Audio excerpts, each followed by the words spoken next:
notre QI, votre QI, certaines recherches, c'est tout neuf, hein, remettent en cause l'efficacité des tests de QI. Est-ce qu'on peut donc globalement, réellement mesurer l'intelligence? Ben, c'est pas si sûr. Être intelligent, très intelligent ou pas? Pour le savoir, on pense qu'il suffit de mesurer le quotient intellectuel. Et si ces tests de QI mesuraient en fin de compte autre chose que l'intelligence? Par convention, 100 correspond à un QI parfaitement dans la norme. Donc si vous avez exactement les performances de ce qu'on attend de vous, de votre groupe d'âge, vous devez avoir un QI de 100. Si vous êtes bien au-dessus ou bien au-dessous, vous allez différer de ce qu'on attend de vous, de ce que font les personnes qui ont le même âge que vous. Normalement, c'est un test pour enfants. Dès que vous voyez un animal, vous l'entourez.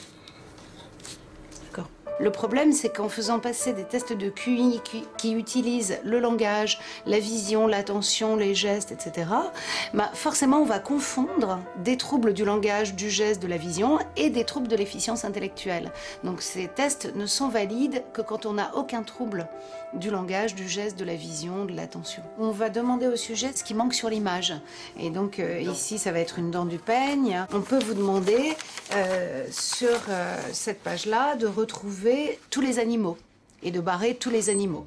Et donc, on va considérer que cette tâche est une tâche de raisonnement visuel, donc sans langage. Le problème, c'est que si l'enfant à qui on pose cette question a justement du mal soit à voir, soit à analyser ou à comprendre ce qu'il voit, soit à bouger ses yeux, soit à faire attention à ce qu'il voit, il va être gêné pour faire cette tâche, et cette tâche va forcément impacter sur ce qu'on va mesurer comme étant son quotient intellectuel. Et donc, ce qu'on aura mesuré, ce ne sera pas ses capacités intellectuelles, mais ce sera véritablement sa capacité à voir.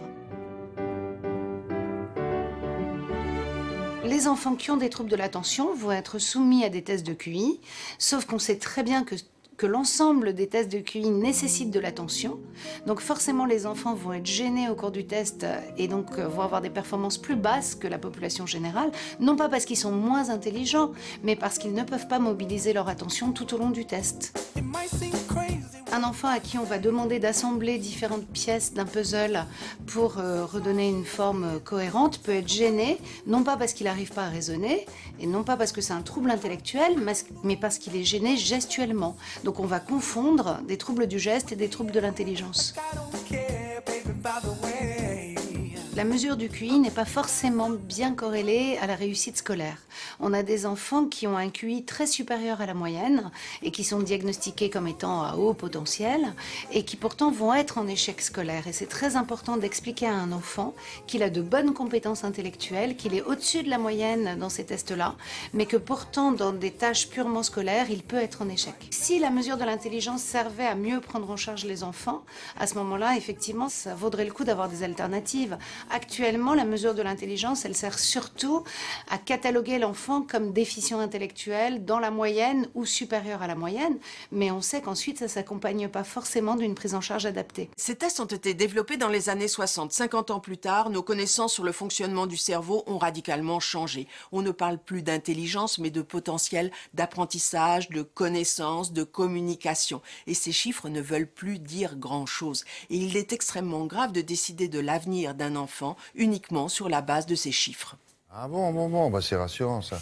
Très bien. Parce que les animateurs de télé, c'est très en dessous de 100, vous savez, donc on se disait zut alors. Bon, alors...